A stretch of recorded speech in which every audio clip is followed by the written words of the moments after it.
Baik, kita belajar. Jadi pemakaian Tuhan dalam hidup kita itu tidak tergantung Tuhan sama sekali. Sedikit aja. Sekian puluh persen tergantung dengan diri kita. Maka itu yang pernah mempertanyakan, kenapa rekanku itu bisa dipakai Tuhan seperti itu, tapi rekanku yang satu kok tidak? Kenapa? Yang satu itu rajin doa loh. Weh, kalau doa sehari berapa jam? Apalagi doa puasanya kenceng sekali. Tapi kenapa dia begitu-begitu saja? Saudara, tolong catat. Jangan pernah menyuap Tuhan dengan semua aktivitas rohani kita. Saya ulangi. Jangan pernah menyuap Tuhan dengan semua aktivitas rohani kita. Setuju tidak kalimat ini? Loh, saya tanya, setuju tidak? Apalagi jangan pernah menyuap Tuhan dengan persembahan kita. Tuhan paling tidak suka. Gini aja saya tanya, siapa yang percaya Tuhan kita itu satu-satunya Tuhan di alam semesta ini yang gak doyan duit? Kok gak amin? Lu betul tidak? Tuhan kita satu-satunya Tuhan yang gak doyan duit. Sebab banyak Tuhan di dunia ini yang selalu menuntut persembahan. Maka itu hanya Tuhan Yesus. Udah, siapa namanya? Namamu? Aro. Kamu marga apa? Orang Nias? Ya, Yau. Marga apa? Bulele. Kamu duduk aja, sudah. Oh, situ aja jaga, supaya kamu dengar firman. Ya. Saudara, dengarkan ini. Hampir semua Tuhan di dunia itu menuntut umatnya memberi sesuatu. Dan di dalam banyak agama selalu mengajarkan, makin bagus persembahanmu kepada Tuhanmu, maka Tuhan lebih berkenan kepadamu. Maka itu di banyak agama di dunia, umat mereka berlomba-lomba untuk memberi yang terbaik dan terbanyak. Kira-kira ya atau tidak? Itu agama. Nah, Tuhan kita tidak. Maka itu ya, izinkan saya rekan-rekan hamba Tuhan, jangan sering khotbah perpuluhan dan uang. Untuk jemaat selalu kita ingatkan memberi. Maafkan saya, itu salah. Ajar jemaat untuk mengasihi Tuhan lebih daripada apapun, nanti otomatis mereka memberi. Jemaat akan muak dan nek kalau gembalanya khotbahnya duit melulu. Jawab, betul atau salah kalimat ini? Senin sampai Sabtu mereka sudah capek urusan duit. Minggu mau istirahat, dengar duit lagi. Catat ini. Justru hamba Tuhan yang tidak pernah khotbah soal duit, jemaat paling tahu apa yang diperlukan hamba Tuhan. Serius. Ini yang saya alami hampir 49 tahun ini. Luar biasa.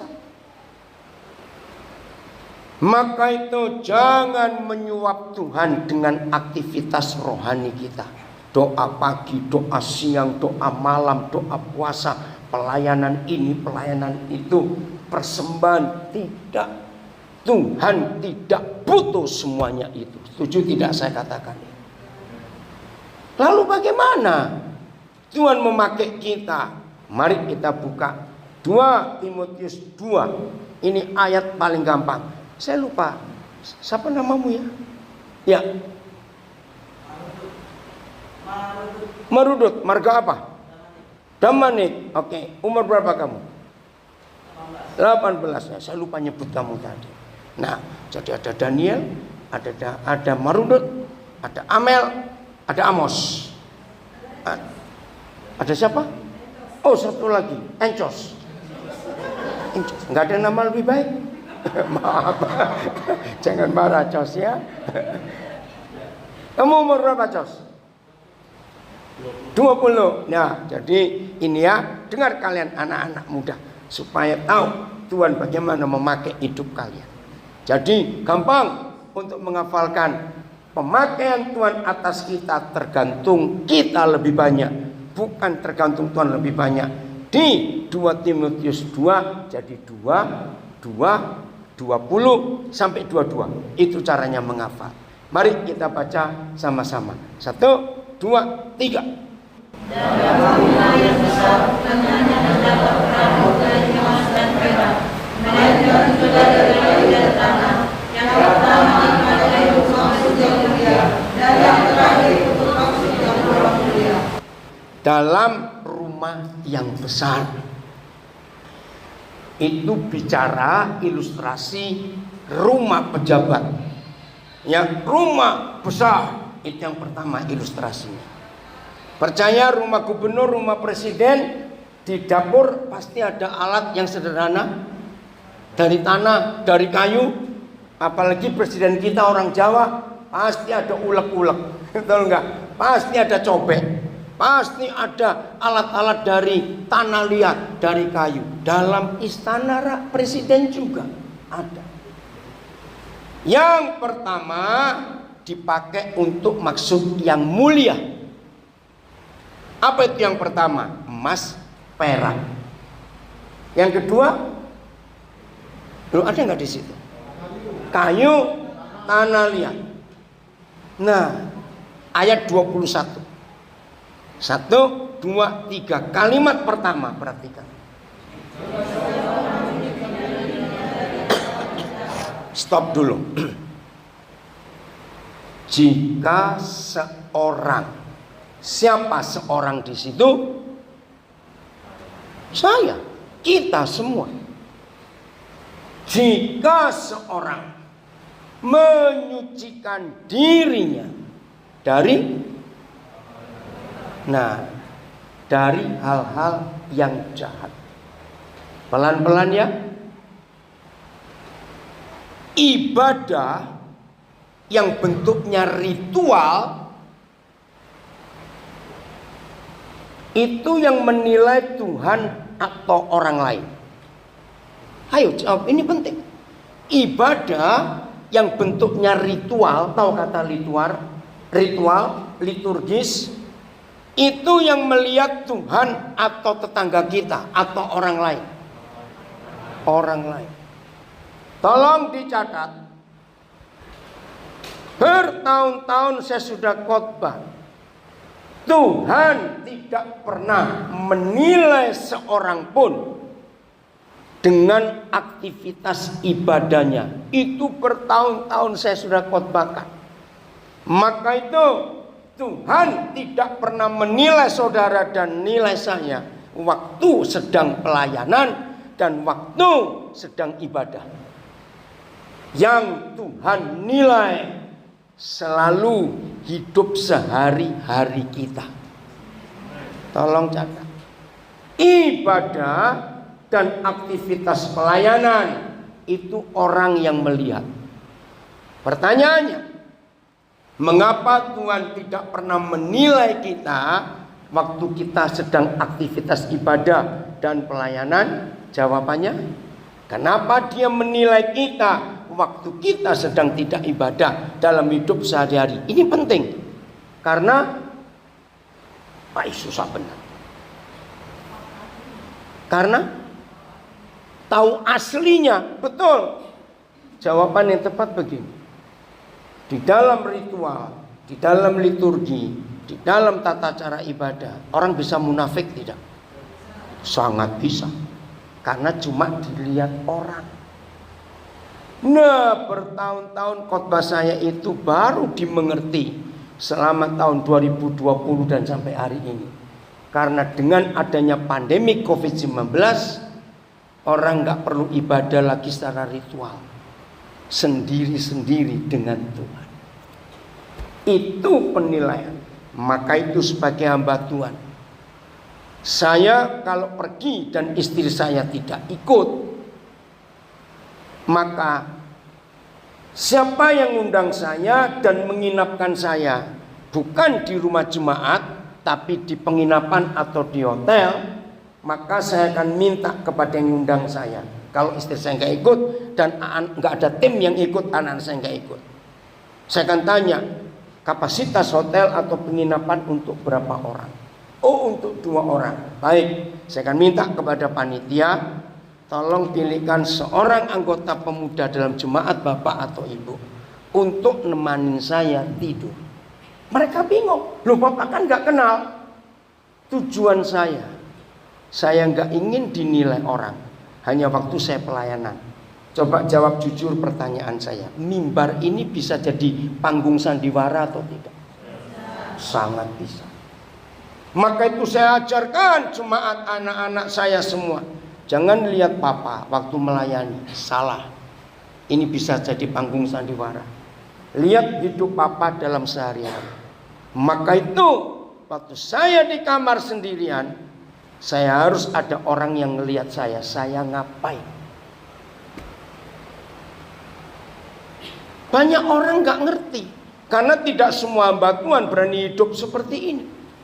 Lalu kalau mereka tanya, loh bapak kan gak kenal orang itu. Saya gak butuh kenal, asal dia orang, saya mau. Kalau dia orang-orangan, saya takut. Gampang toh? Lu serius. Sudah saya lakukan hampir 50 tahun sikap hidup seperti ini. Jadi kalau mereka tidur dengan saya, mereka bisa lihat apakah yang saya khotbahkan itu saya lakukan. Ngerti enggak?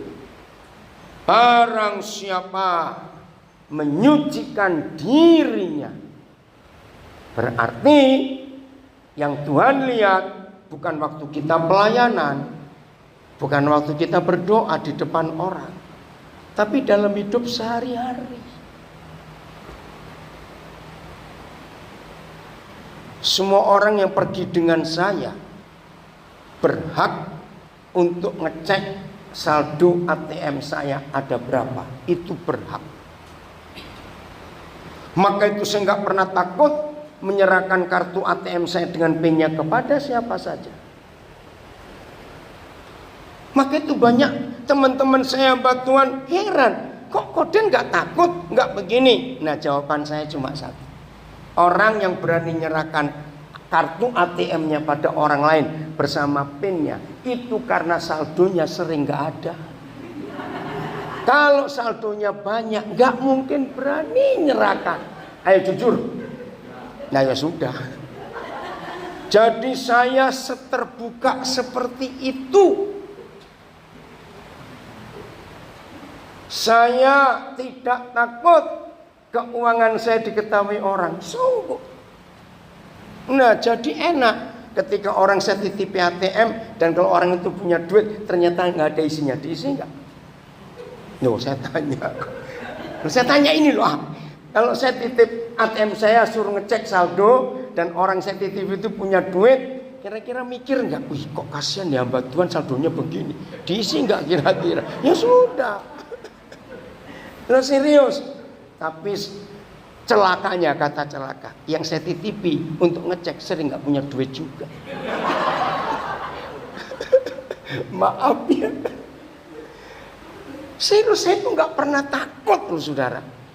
ATM saya, saldo saya diketahui orang, saya nggak pernah takut. Coba di ruangan ini, Sam kamu pernah pegang ya ATM papa? Kawi itu pernah pegang, Jerry pernah pegang. Kamu pernah pegang nggak Jackie? Kamu tuh mata duitan betul.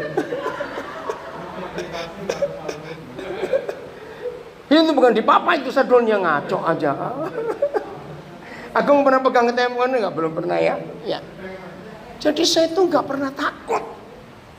Jadi saudara, sampai tas saya ini nggak pernah saya kunci, nggak ada tutupnya, nggak ada. Saya nggak pernah takut. Koper saya pun saya nggak pernah kunci, nggak pernah. Satu hari saudara, saya pulang dari Australia, ya langsung saya ke Jayapura. Ada KKR seminar dari 3 gereja gabungan. Nah saya nginep di Pastori. Nah, ada orang Australia itu anak kuliah di Australia, lalu titip uang untuk orang tuanya di Jakarta. Nah, karena saya nggak lewat Jakarta, langsung ke Jayapura, jadi uang itu saya tetap bawa. Nanti dari Jayapura saya pulang Nabire, baru Jakarta saya kasih. Nah, koper saya nggak saya kunci. Kamar saya dibersihkan oleh pengerja gereja itu. Saya pulang seminar, di rumah itu ribut, saudara. Terus saya tanya gembala, ada apa itu ribut? Saya juga nggak tahu. Ya udah, saya nggak mau ikut campur ributnya apa, bukan urusan saya. Begitu mereka tahu saya masuk, aduh pak minta maaf, ada apa minta maaf. Ini nggak sengaja pengerja ini bersihkan kamar bapak dan koper bapak nggak dikunci, dia angkat. Terhambur bukan baju saya, dolar Australia yang sekian banyak itu. Saya bilang, lu kena apa harus ribut? Ya tapi takut dong gini-gini, kenapa bapak nggak bilang? Saya itu nggak pernah takut kehilangan barang, serius. Karena saya kalau takut kehilangan barang, kasihan pabriknya bisa tutup, nggak beli-beli lagi orang itu. Lu serius? Maka itu saya nggak pernah takut kehilangan barang, kasihan pabriknya dong. Maka itu kalau ada anak Tuhan beli barang terus didoakan dalam nama Yesus, awas kamu rusak. Saya thinking balik yang doa itu. Kamu jahat doa seperti itu. Kalau barang nggak bisa rusak pabriknya, makan apa? Ayo ngaku yang suka doa barang itu bertobat. Biarin rusak. Memang diciptakan nggak ada yang kekal, nggak ada yang amin lagi, susah lah. Yang udah terserah saudara. Serius. Maka itu saya nggak pernah takut kehilangan barang, saya nggak pernah takut barang saya rusak. Ya beli lagi. Saya diberkati kok. Betul? Itu luar biasa. Maka itu selama saya hidup, saya tuh nggak pernah jual barang saya yang saya nggak pakai. Itu prinsip saya. Lalu saya kasih orang. Tapi yang di sini jangan minta, saya sudah ngomong duluan sebabnya. Maaf. Jadi barang siapa menguduskan dirinya, menyucikan dirinya, menjauhkan dirinya dari hal apa? Baca ayat 21. Ayo semuanya baca. Amos, kamu baca. Amel, baca. Ayo Marudut, baca. Ancos, baca. Barang siapa menyucikan dirinya dari hal-hal yang jahat. Terus nah, ia akan menjadi perabot rumah yang dipakai untuk maksud yang mulia. Siapa yang pakai? Siapa yang pakai? Tuhan. Saya melihat firman ini saya kagum. Maka itu, mengapa Tuhan Yesus paling gak suka dengan orang munafik? Betul atau salah? Saudara, saya itu rasa heran. Sampai hari ini, kalau orang berkata tentang munafik, itu ternyata tidak bisa dipakai untuk hal-hal yang di luar agama. Ngerti gak maksud saya? Kalau orang bicara munafik, itu 100% pasti urusan agama. Oh, saya baru ngerti juga. Memang kemunafikan itu hanya bisa ada di dalam keagamaan. Maka itu catat. Matius 23, nggak usah dibaca. Ngeri. Itulah satu-satunya pasal yang ngeri buat saya. Kenapa? Nanti baca ayat berapa saya nggak sebutkan. Setiap kali Tuhan Yesus bicara, celakalah kamu. Masih ingat gak? Enak gak dikatain celaka? Enggak enak. Kepada siapa dia berkata celakalah kamu? Ayo baca. Kepada siapa? Orang munafik. Orang-orang Farisi, ahli-ahli Taurat, imam-imam. Tuhan Yesus begitu benci kepada mereka. Maka itu saudara, jangan takut hidup ini dikenali orang dengan semua kebiasaan kita sehari-hari. Itu yang saya kerjakan sekian puluh tahun. Pernah ketemu hamba Tuhan jaim? Mau banyak. Nah, kata jaim jaga image itu sebetulnya kemunafikan. Betul tidak? Nah, saya sebagai hamba Tuhan saya nggak pernah jaim dalam ini. Apanya? Orang tahu saya ini siapa? Uang saya berapa mereka tahu. Jadi akhirnya pengerja itu yang ketakutan. Dia bilang nggak apa-apa. Seandainya uang ini pun hilang, ya saya akan ganti. Kenapa repot? Langsung saya peluk dia menangis. Maaf ya om, maaf, nggak apa-apa. Om nggak ngitung lagi. Saya juga nggak tahu berapa jumlahnya. Cuma yang anaknya dia bilang segini. Saya nggak pernah ngitung. Misalnya kurang pun ya saya tambahi. Kenapa repot? Ini hidup saya. Supaya semua orang tahu. Jadi pemakaian Tuhan dalam hidup kita, catat ayat ini, tidak pernah ditentukan oleh Tuhan langsung. Tergantung saudara dan saya dalam menjalankan hidup ini. Contoh tadi malam, kami nginap, Lahat ada hotel Jeff, ya. Nah, akhirnya yang punya hotel ikut nimbrung di kamar yang paling besar, yang tidur 4 orang, raksasa lagi. Jangan tersinggung ya. Nah, begitu yang punya hotel masuk, saya juga masuk. Loh, mana cukup ini? Iya, saya nggak cukup. Orang gede-gede gitu, lihat itu orangnya. Satu aja yang kecil, Samuel. Wah, bisa gencet dia. Saya bilang, dia bilang, saya tambah extra bed, tambah kasur, nggak usah. Kasihan yang kerja. Nah, di kamar saya memang cuma 2 tempat tidur, tapi ukuran besar. Terus saya bilang, kamu masuk ke kamar papa. Jadi bertiga di situ. Saya nggak apa-apa. Tidurkan matanya, bukan badannya. Nih kok nggak amen? Mata merem cuma perlu berapa tempat, berapa lebar. Tidur matanya kok. Lo betul tidak? Lo serius? Maka itu kalau saudara pilih tempat tidur yang lega, tapi matamu nggak merem-merem. Ada gunanya nggak tempat tidur segede itu? Nggak ada. Maka itu, ini prinsip saya. Saya itu praktis hidupnya, sudahlah, nggak usah macem-macem. Ngurus hidup satu macam aja sudah repot. Setuju? Saya praktis orangnya, saya nggak mau. Maka itu saya nggak suka kepada teman-teman saya yang mengaku saya ini hamba Tuhan, tapi kelakuannya bos. Banyak nggak hamba Tuhan seperti itu? Nah, nyebut diri hamba kok kelakuan bos. Salah. Tuhan Yesus saja berkata, aku datang bukan untuk dilayani, tapi untuk melayani. Tidak sedikit hamba Tuhan, namanya hamba Tuhan, tapi minta dilayani. Betul tidak? Saya enggak. Kemarin pulang dari pelayanan, ya, di satu tempat di Lahat, pemilik rumah itu, kami antar. Enggak, jalan kaki aja kok. Ingat loh, surga itu pintunya sempit. Yang malas jalan berbadan besar, masukmu miring nanti. Ingat itu.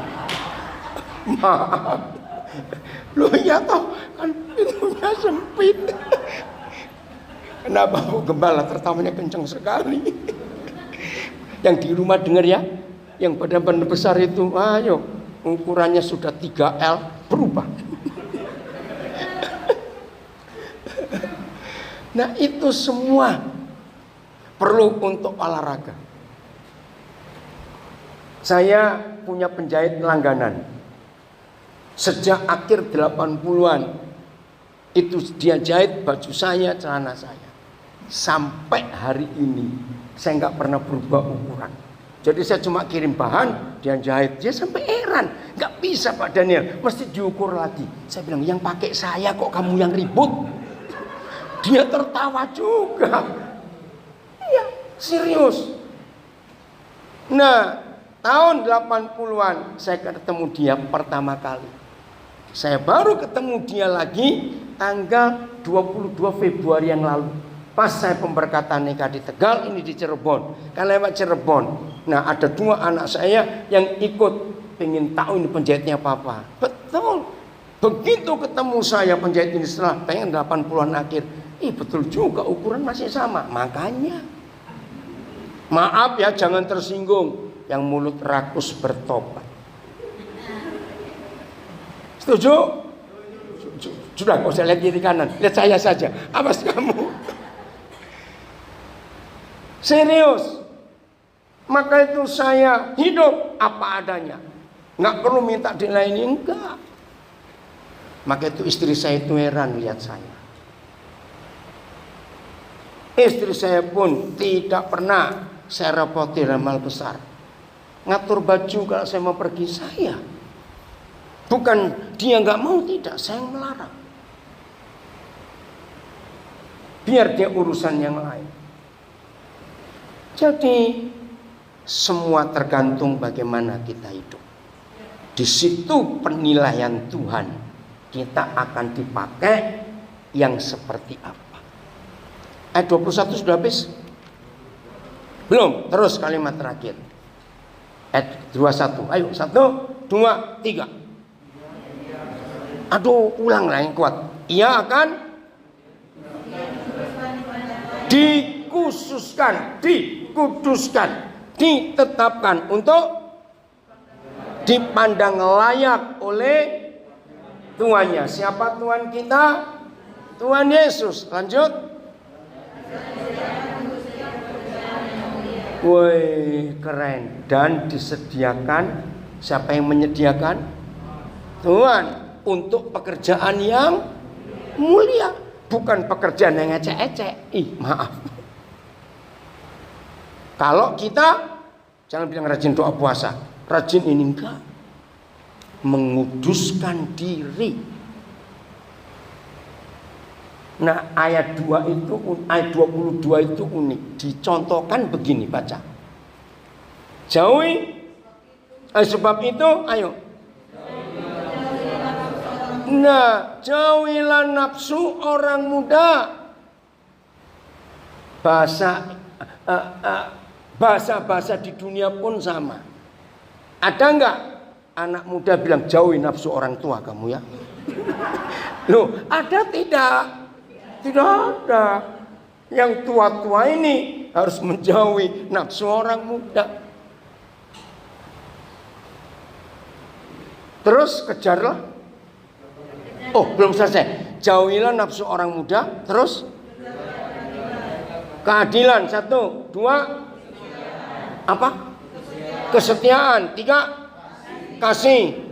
4. Damai bersama-sama dengan.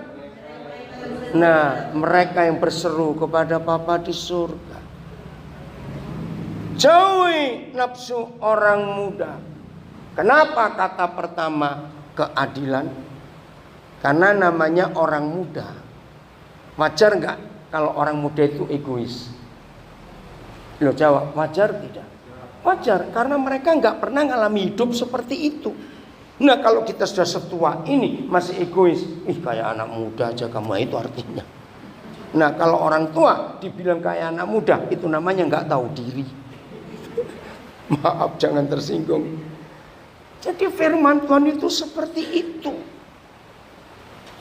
Keadilan. Berlakulah adil. Tadi pagi pas kami mau berangkat, mudah-mudahan Pak Daniel Tanjung Enim ikut. Ternyata saudara di Tanjung Enim maksa supaya kami Muara Enim maaf. Maksa supaya kami nginep di Muara Enim malam ini. Karena besok kan kami ada pelayanan. Saya bilang dipaksa betul. Aduh, nggak sempat, ini sudah mau berangkat.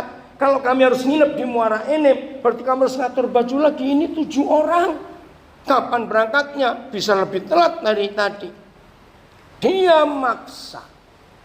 Lalu yang saya kaget. Papi, ada yang mau ketemu Papi. Dia kerja di hotel itu. Dan dia siapkan kamar khusus buat Papi. Siapa? Dia nyebut nama Rizky. Wih, itu anak saya Muslim. Selama memang saya nggak kontak dia. Berapa tahun yang lalu pertama kali saya ke daerah ini, saya lupa tahun berapa. Nah, waktu itu saya juga lupa panitianya siapa ya. Waktu itu ada berapa gereja ngundang. Nah, kami diinapkan di hotel tapi seperti rumah gede sekali. Saya nggak tahu di mana. Nah, Rizky ini pelayan hotel itu. Kayak rumah, bukan kayak hotel. Saya lupa. Saudara, nah saya ngajak anak saya dari Sydney. Nah, Roh Kudus bicara sesuatu tentang dia. Oh ya, terus saya sampaikan. Dia kaget. Hari itu dia manggil saya papa. Nah, anak saya dari Sydney namanya Iwanko. Mulai ngomong-ngomong. Nah, terus Iwan itu tanya saya, papi, boleh nggak saya membelikan sesuatu untuk Rizky? Boleh, kenapa tidak? Loh, apa yang kamu tahu? Ternyata Iwan ini melanjutkan pelayanan saya untuk Rizky itu. Supaya firman masuk, Injil kebenaran masuk. Saudara, ternyata Rizky ini butuh motor. Oh ya, ya udah, kalau memang Tuhan gerakkan kamu. Seminggu kemudian, setelah Iwan pulang kembali ke Sydney, dia kirim uang untuk Rizky ini bisa beli motor. Sampai dia menikah berapa tahun yang lalu, dia kontak saya, minta saya doakan. Anak pertamanya lahir, mau lahir, dia minta nama dari saya minta doakan. Dia tahu kebenaran, saya nggak mempengaruhi dia soal agama. Begitu saya tahu anak itu masih ingat saya cari. Saya bilang, Daniel, kamu terlambat memberitahu. Iya, saya juga baru ingat kalau ada dia di hotel itu. Ya udah, tapi saya besok akan ketemu. Ngerti enggak? Keadilan. Saya menyatakan keadilan. Anak ini enggak punya apa-apa. Hidupnya dalam kesulitan. Keadilan. Berikan orang bisa merasakan damai sejahtera. Ngerti ya saudara?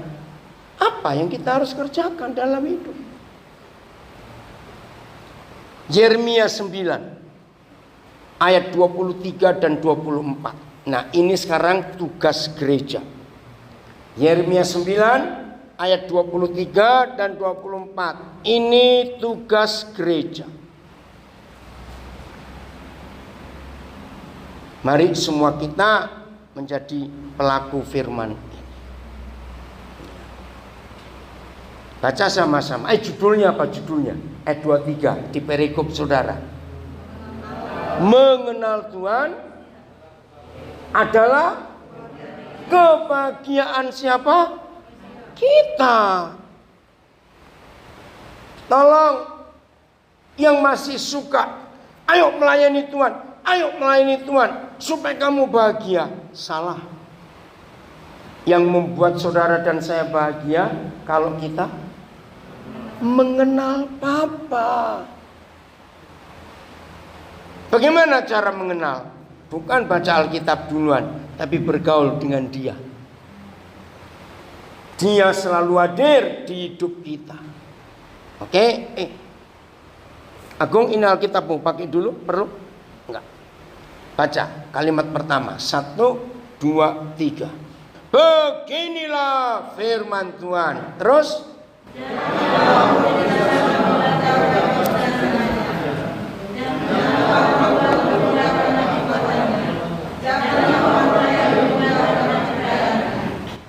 Perhatikan 3 kelompok orang ini.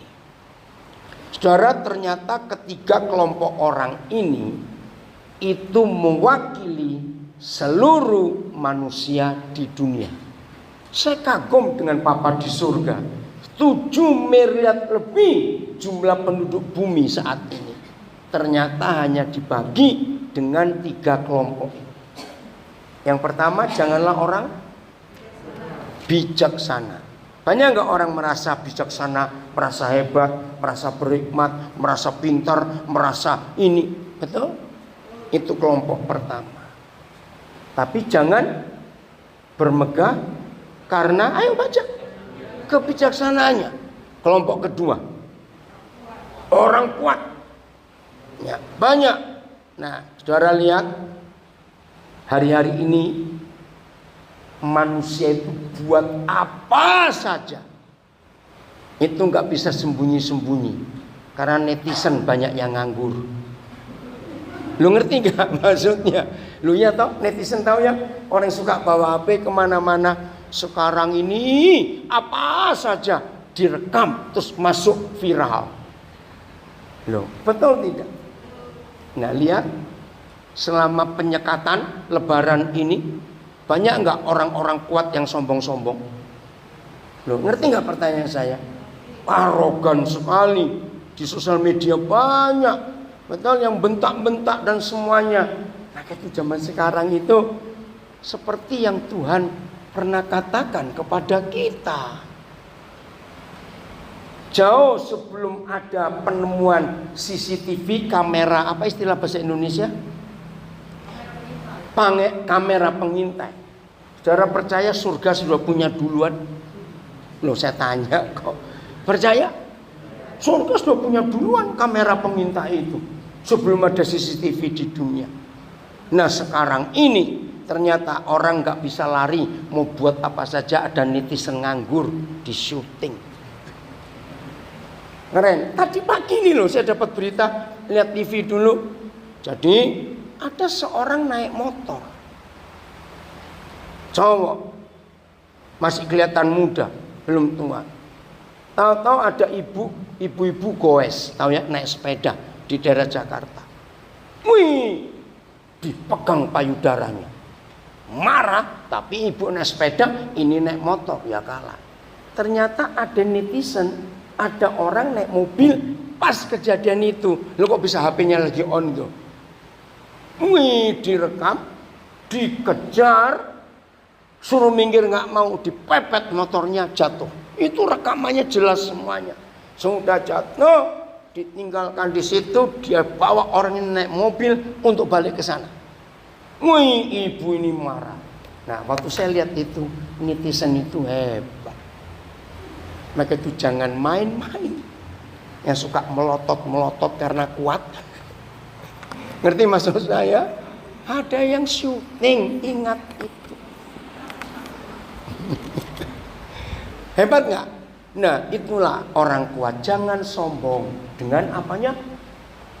Ayo, dengan apanya? Kekuatannya, jangan sombong. Nah, ini iseng, nyimpang dikit saja. Suami istri ada nggak yang rajin cemburuan? Nah, saya tanya kok, jangan tertawa. Suami istri ada nggak yang rajin cemburuan? Salah, banyak kok ada. Hah? Oh gitu, awas kamu. Nah, pertanyaan saya, jangan tersinggung. Biasanya yang suka cemburuan itu suami atau istri? Saya bilang biasanya loh, biasanya. Oh puji Tuhan, di sini istri-istri jujur Tuhan. Terima kasih, berkati orang jujur ini Tuhan. Sudahlah pokoknya begitu, sudah nggak usah diskusi, sudah. Maaf. Nah, tolong ya ibu-ibu, istri-istri yang suka cemburu pada suaminya. Baru keluar 5 menit. Kamu sama siapa? 10 menit kemudian, Sherlock di mana? Lu ada nggak istri seperti itu? Saya cuma tanya kok. Nah, bapak-bapak yang suka dicemburui istri, suruh istri bapak pulang dari sini beli CCTV, pasang di kepala suami supaya aman. Daripada diikuti kayak detektif swasta. Ngerti maksudnya ini? Kalau orang tanya, "Loh kenapa kamu kepala ada CCTV?" Istri bilang gitu aja sudah. Maaf ya, ini intermezzo. Jadi Tuhan melihat semuanya. Amin, dalam hidup kita. Nah, kalau dalam Alkitab saya tertarik, ini nyimpang dikit ya, belum selesai Yeremia 29. Maleaki pasal 3. Coba saya cek dulu. Wih, keren sekali Bapak kita di surga ini. Maleakhi pasal 3. Ini bukan perpuluhan, awas ngomong perpuluhan. Ayat yang ayat 16. Ayo baca sama-sama. 1, 2, 3.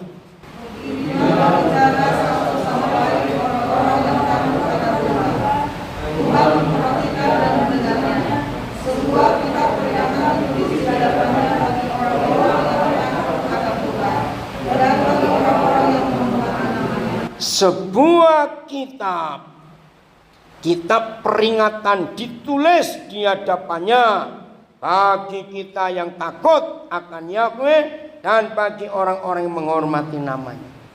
Jadi Tuhan nulis semua enggak yang kita kerjakan? Tuhan nulis semua enggak? Nulis, dia punya kitab. Nah, kalau terjemahan teknologi sekarang ya inilah CCTV. Semua yang kita buat ada kitab yang terbuka yang Tuhan tulis. Maka itu saudara, jangan sibuk dengan ritual agama, liturgi ibadah. Sibuklah dalam hidup sehari-hari. Karena di situ Tuhan menilai kita. Saya ulangi lagi. Bisa mimbar ini jadi panggung sandiwara? Sangat bisa. Maka itu ayo hari ini kita berubah. Kelompok ketiga siapa itu? Masih Yeremia 9 ayat 23. Orang kaya. Ini loh pembagian Tuhan. Di dunia menurut Tuhan cuma ada 3 kelompok ini. Orang bijaksana, merasa pintar, merasa hebat. Kedua, orang kuat. 3 orang kaya. Juga jangan, ayo baca, juga orang kaya jangan bermegah karena kekayaannya. Nah, selama pandemik COVID-19, ada nggak orang ke gereja pameran kekayaan?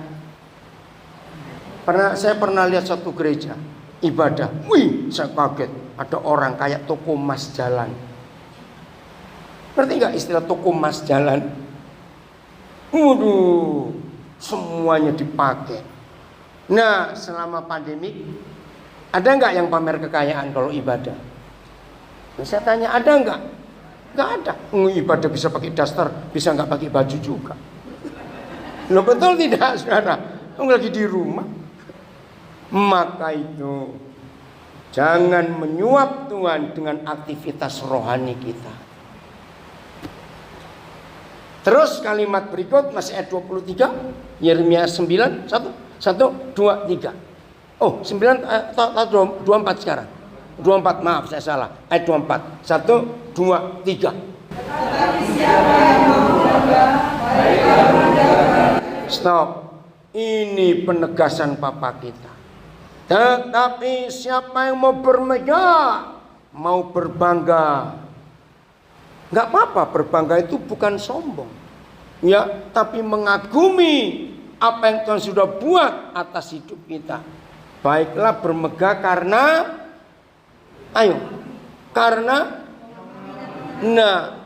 memahami, 1, dan mengenal, 2, yang ketiga,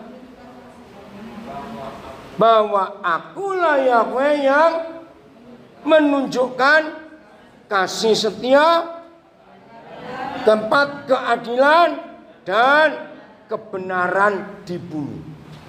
Nah, ini yang ada di 2 Timotius 2 ayat 22 tadi. Jauhi nafsu orang muda, kejarlah keadilan, kejarlah kesetiaan, kejarlah damai sejahtera bersama dengan semua orang yang berseru kepada nama Tuhan. Ternyata memang begitu. Nah, lihat kalimat terakhir ayat 24 itu saya suka. Baca yang kencang dan tegas. Sebab sungguh semua itu kusukai firman Yahweh. Apa yang dia suka? Mengenal, memahami, mengenal Tuhan, menunjukkan kasih setia. menunjukkan keadilan, menyatakan kebenaran di bumi. Maaf ibu bapak para gembala, izinkan saya menjelaskan ini.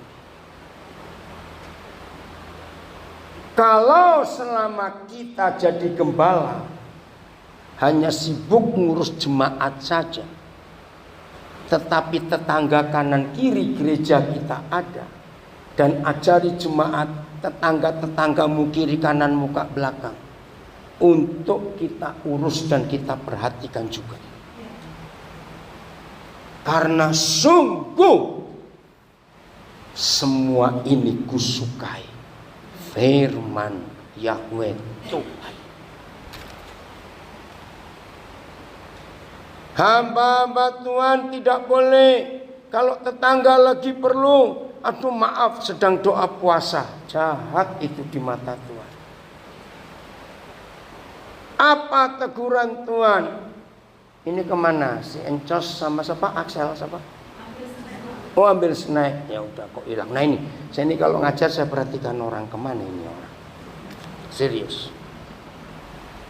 Kok Encos? Encos itu kamu, Marudut, maaf.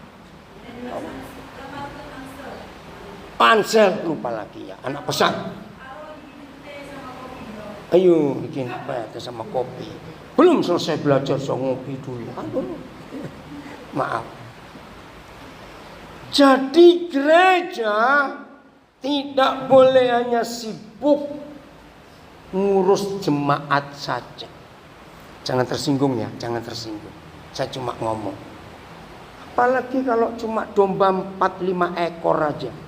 Kok ngurusnya seperti ngurus ribuan? Maaf. Boleh nggak saya katakan kalimat ini?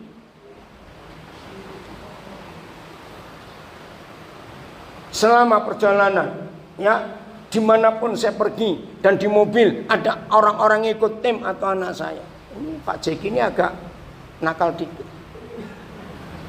Dia ngitungi yang telepon saya berapa banyak. Coba, nganggur nggak dia? Dihitungin berapa tadi? Dari Lahat ke Muara ini 7. Salah, belum yang balas WA nggak dihitung. Saya tidak punya gereja, artinya saya nggak ngurus jemaat yang langsung. Tapi tiap hari, nggak sedikit yang harus saya urus. Dan sebagian bukan orang percaya. Maka itu hamba-hamba Tuhan saya ingin berbagi. Sungguh semua ini kusukai. Firman Yahweh Tuhan. Berlakukan keadilan, damai sejahtera, kebenaran untuk orang-orang yang kita tahu. Suatu malam saudara, di Papua sudah jam 2. Nah ternyata ada satu rekan saya. Dia kerja di les musik di Surabaya. Nah saya tahu dia orang yang sangat sederhana. Bukan yang ngelesi musik, tidak. Dia cuma ngurus administrasi. Nah malam itu berarti di sini di Jawa jam 12. Dia perlu belanja sesuatu di satu supermarket, minimarket, saya lupa Alfamart, Indomaret. Ini di Surabaya. Dia manggil saya D, artinya kode. D, ayo saya ini ketemu anak lo, ini malam ini. Anak siapa? Justru nggak tahu ini. Terus, Toto pas saya masuk ke toko ini, Toto dia dekatin.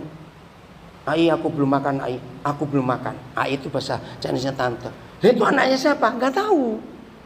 Nah begitu saya keluar belanja, saya tanya, lo kamu itu anaknya siapa? Nggak tahu. Wi, surat-suratnya masih di rumahmu ya? Nah itu, surat-suratnya masih dipegang kami. Ringkas cerita, saya urus malam itu juga.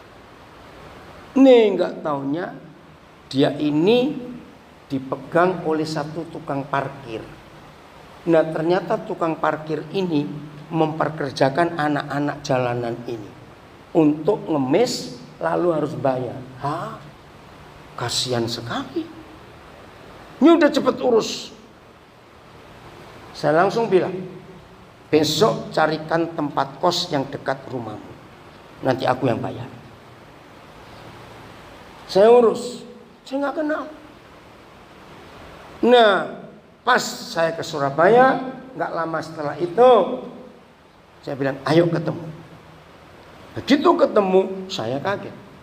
Dia bawa setumpuk arsip, surat nikah, papa mamanya, akte lahir, ijazah, semua. Loh, ini surat apa? Ya ini yang saya punya, tapi saya nggak tahu papa mama ada di mana sekarang. Loh, kok bisa kamu pegang ini semua? Ya ada yang kasih. Ya udah, bayangkan. Jadi ada banyak orang yang kita bisa urus. Amin. Jumat malam, ya, kami masih di Metro Lampung. Sabtu malam. Saya masih di Metro. Nah, kami datang lebih awal karena memang selalu harus ngeset semua untuk live streaming ini. Setelah begitu saya masuk, hanya ada bagian musik yang sudah siap-siap, lalu bagian soundman yang ngatur. Lalu saya lihat ada 2 orang, yang lain belum datang. Ibu-ibu sudah agak tua dengan anak muda. Roh Kudus bilang, cepat tangani dia.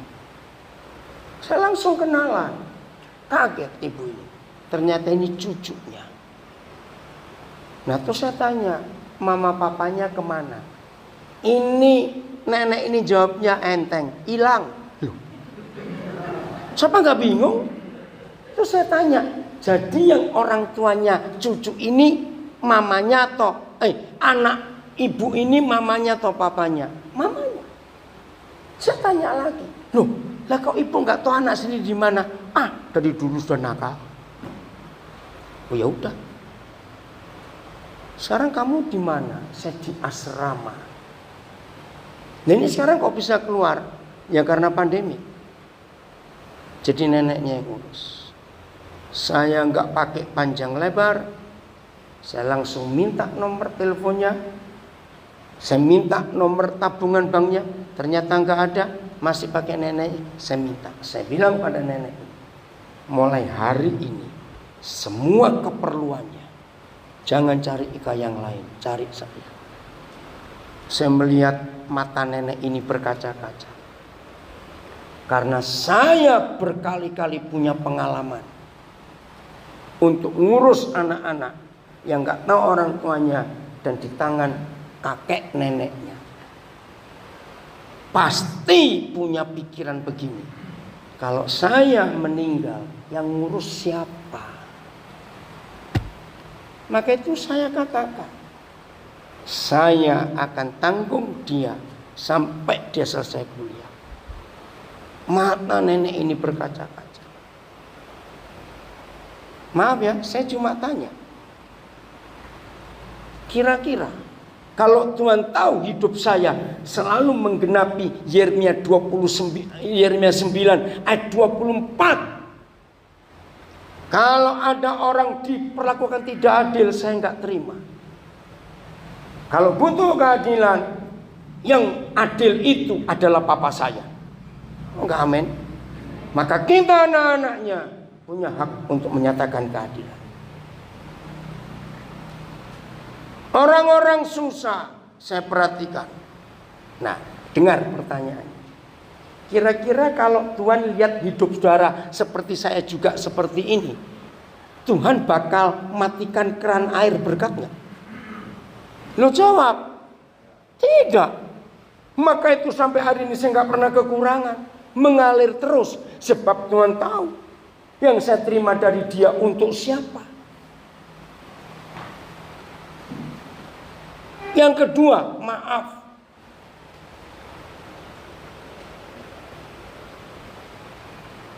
Berbahagialah setiap orang yang menyebut diri hamba Tuhan, murid Yesus. Kalau orang itu sangat sadar bahwa Tuhan membutuhkan kita, maka Tuhan pasti melindungi.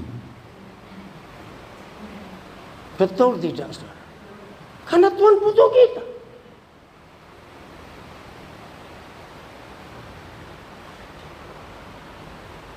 Salah satu kalimat yang menentukan apakah saudara dan saya sudah menggenapi 2 Timotius 2 ayat 22 dan Yeremia 9 ayat 23-24, salah satu atau satu-satunya kalimat yang membuktikan itu. Maka orang-orang yang jumpa saudara dan jumpa saya harus bisa berkata, saya nggak tahu, kami nggak tahu hidup ini jadi apa kalau nggak ketemu ibu atau ketemu bapak. Ngerti nggak arti kalimat ini? Lo jawab, ngerti tidak? Maka kalau gereja saudara menjadi tempat orang untuk mencari keadilan, mencari kebenaran, mencari damai sejahtera, mencari kesetiaan Tuhan, yakin hidup semua kita akan luar biasa di bumi. Kenapa? Karena Tuhan buat banyak orang terlalu jauh atau terlalu dekat. Loh, jawab. Buat banyak orang Tuhan itu terlalu jauh atau terlalu dekat? Terlalu jauh. Saudara dan saya adalah wakilnya di dunia. Itulah gereja yang membuat Tuhan jadi dekat terhadap mereka. Dan mereka gak perlu jauh-jauh. Ini gereja. Maka itu lagi sekali saya katakan, jangan sibuk jadi gereja yang cuma ngurusin alat musik, sound system, speaker. Maaf,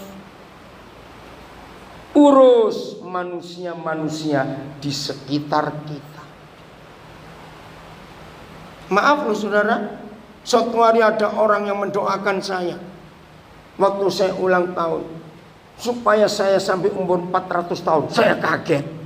Istri saya juga, hah? Ini apaan ini? Kenapa?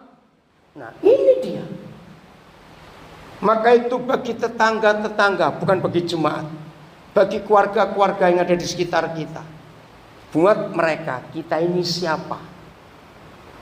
Kalau mereka cuma tahu bahwa kita ini pendeta, maka mereka yang bukan Kristen noleh aja enggak ada urusan. Betul enggak kalimat ini? Tapi kalau kehadiran kita sebagai gereja berdampak untuk mereka yang bukan Kristen, kira-kira mereka memperhitungkan kita tidak? Sangat. Tanyakan, setelah berapa tahun saudara jadi hamba Tuhan, jadi gembala? Hitungannya bukan berapa besar gedung gerejaku. Salah. Hitungannya adalah berapa orang yang sudah tersentuh oleh kasih Yesus lewat hidupku. Itu pertanyaan penting. Maaf, sehingga hamba Tuhan gak disibukkan buat proposal sebanyak-banyaknya untuk cari dana, buat beli ini, beli itu, bangun ini, bangun itu. Tidak. Ini konsep Alkitab. Kenapa? Ya, enggak. Ini konsep Alkitab. Gereja buat masyarakat di sekitar kita itu bukan fasilitasnya yang mereka lihat, tapi fungsi dan dampak kehadiran kita untuk mereka. Catat kalimatnya. Saya ulangi lagi. Gereja bagi masyarakat di sekitar kita bukan fasilitas yang kita miliki, tapi dampak dan fungsi yang mereka bisa nikmati gara-gara kehadiran kita, para wakil Tuhan ini. Kalau saudara jalan ikut saya, bandara-bandara yang saya sering lewati itu Makassar, Surabaya, Jakarta, Biak, ya itu yang paling rutin karena saya muter situ. Saudara akan kaget. Sahabat saya itu dari tukang parkir, tukang sapu, cleaner WC, security, bagian X-ray. Saudara kan kaget, saya disapa kiri kanan. Porter itu rebutan kalau mereka tahu saya datang. Kenapa? Karena kehadiran saya yang cuma lewat bandara, tapi itu bermanfaat dan berdampak buat mereka. Sampai seperti ini loh saudara. Nah, itu warung-warung makan ya, tahu ya. Kalau mereka tahu saya lewat, pertanyaannya itu yang jengkelkan. Pak, delay nggak Pak pesawatnya? Kira-kira ngerti nggak sampai mereka nyapa begitu? Sebab saya sering kalau pesawat saya delay, saya milih duduk di warung itu, saya nggak makan sendiri. Saya lihat orang lapar kan kelihatan dari wajahnya. Betul nggak? Ya, kalau orang kaya pura-pura tahu dari wajahnya. Nah, saya bisa menilai, entah itu porter, entah itu cleaner atau apa saja. Saya panggil, ayo makan dulu. Kaget dia. Jadi makin panjang pesawat itu terlambat, makin banyak yang saya ajak makan. Pernah sampai nunggunya lama, saya pindah 3 warung, saudara, supaya saya gantian berkati mereka. Maka itu saya katakan, ketika Tuhan melihat saya hidup seperti ini, keran surga nggak pernah stop. Karena dia tahu yang saya terima untuk siapa? Untuk menggenapi firman ini. Di situ saya bisa berbagi tentang kasih, pengampunan, hidup damai. Wih, orang tanya hubungan suami istri yang suka bertengkar, masalah anak yang bandel. Waduh, semua mereka ajak saya diskusi. Saya suka. Dan saudara tahu, itu sekolah teologi saya. Ketika saya bisa mendengarkan begitu banyak masalah hidup, dan itu jadi bahan saya mengajar. Maka itu kenapa kalau saya mengajar orang suka? Karena bukan teori, itu hidup sehari-hari. Dari mana saya bisa punya bahan? Ya karena kumpul orang-orang itu. Maka itu saudara, saya ini terima WhatsApp ya, dulu SMS sehari. Jangan kaget, itu bisa 1000-an sehari. Saya pakai 4 HP. Pertama juga karena untuk live streaming ini. Bayangkan, saya sangat bersyukur hidup saya ini dimanfaatkan oleh Tuhan dalam tanda kutip. Semaksimal dia mau pakai saya. Maka itu maaf, jangan tersinggung. Karena saya tahu Tuhan butuh saya, pasti dia jaga saya juga. Tapi asal mulut gak rakus, catat itu. Maka itu saya jarang sakit. Jadi ini hidup yang perlu kita perjuangkan. Nanti sesi kedua kita akan belajar lebih dalam lagi. Jadi tahu sekarang fungsi gereja?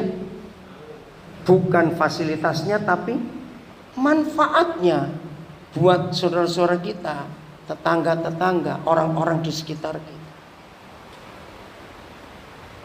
Itu cara Tuhan.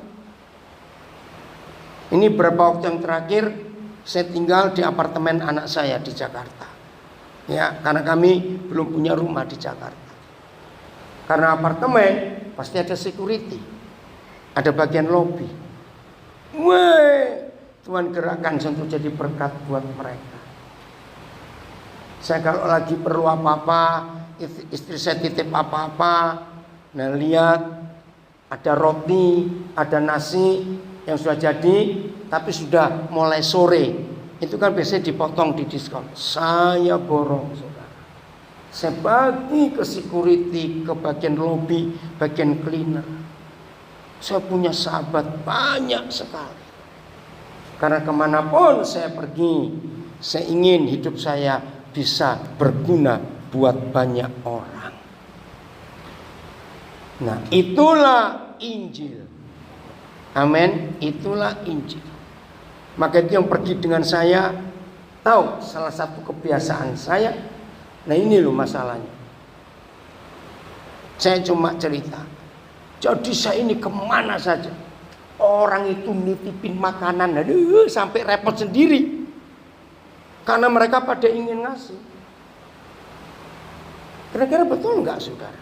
Nah, begitu lihat di mobil kami dari Lampung, dari sini, aduh ini bingung. Ingat, papi tanya pada kalian semua, mana yang nggak kemakan? Cepat bagi. Nggak mau, saya nggak mau ada makanan busuk di mobil. Karena begitu banyak. Siapa mau ngabisi? Pas berhenti di rest area mana, Sam? Terbangin.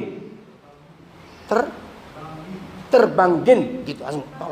Ya gitu sudah, saya nggak tahu. Saya tanya pada anak-anak saya, ayo makanan apa masih sisa? Jangan dibuat basi nanti sampai malam. Saya suruh bagi. Itu kebiasaan saya. Karena saya ingin dunia merasakan kehadiran Tuhan lewat kita. Kira-kira pertanyaan saya, kalau hidup kita seperti yang firman kita baru pelajari, banyak nggak orang tertarik ingin tahu siapa Yesus? Dengan sendiri. Tapi kalau kita ngomong surga neraka duluan, orang lari. Aku belum mau mati kamu ngomong surga neraka. Banyak orang salah menginjil, langsung ngomong surga neraka. Dia takut. Apalagi yang belum kawin-kawin. Maaf, saya ngomong. Jangan. Jadi bicaralah yang hidup sehari-hari. Begitu loh, setuju ya? Juga jangan ngomong doktrin. Aduh, udah langsung pusing. Ngomonglah tentang apa yang terjadi sehari-hari. Ya soal anak, soal keluarga, soal manajemen keuangan. Saudara, saya cuma cerita. Sejak saya mulai melayani, saya itu nggak pengen punya mobil sendiri sampai hari ini.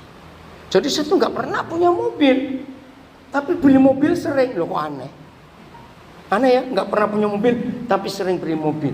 Kalau Tuhan suruh saya berkati orang berikan mobil, saya terima. Tapi jangan minta. Kalau minta nggak dikasih. Tunggu Tuhan. Kenapa saya tidak pernah pengen punya mobil sendiri? Karena sampai kapanpun saya akan naik angkot kendaraan umum untuk saya berbagi. Maka itu di handphone saya nomor sopir taksi itu paling banyak. Karena kalau saya naik taksi, waduh. Ya, yang terakhir ikutnya di korak ya. Saya naik taksi orang muslim waktu bulan puasa. Begitu saya masuk, pas di kursi yang sebelah sopir, di belakang kursi itu ada satu rak dari plastik yang tempat sepatu itu kalau di rumah. Isinya apa? Apa itu tolak angin, antimo, minyak kayu putih, minyak angin. Terus ada tisu basah, tisu kering, ada masker. Saya tanya, Pak ini dijual? Tidak. Loh, saya menyediakan pelanggan saya. Wih, ini pertama kali saya sopir muslim. Hidup cuma sekali, Pak. Saya ingin bisa berbagi. Terus saya tanya, lah ini siapa yang danai? Apalagi sopir taksi di masa pandemik susah. Dia menyebut nama Tuhannya. Selalu dicukupi, Pak. Saya sih nggak percaya. Tapi dia ngomong. Terus lucu lagi ada mikrofon. Saya tanya, lah ini mikrofon untuk apa, Pak? Oh, kalau jalannya jauh, penumpang saya bisa karaoke di mobil ini. Keren gak? Saya sampai bingung. Terus lucu lagi, ada semir sepatu. Pak, lah ini semir sepatu untuk apa? Banyak penumpang saya yang dari bandara mau ke kantor, sepatunya kotor. Silakan pakai. Coba lihat. Sopir taksi yang memperhatikan penumpangnya. Masa gembala kalah? Maaf saya ngomong. Lo betul tidak? Ayo, hal-hal kecil. Ada permen juga. Kok permen taruh di stoples kecil lain. Saya foto, saya sampai buat video. Karena saya bilang, ini supir luar biasa. Punya perhatian untuk penumpang. Maka itu para gembala, jangan kalah dengan supir itu. Amin. Siap jadi berkat? Ya,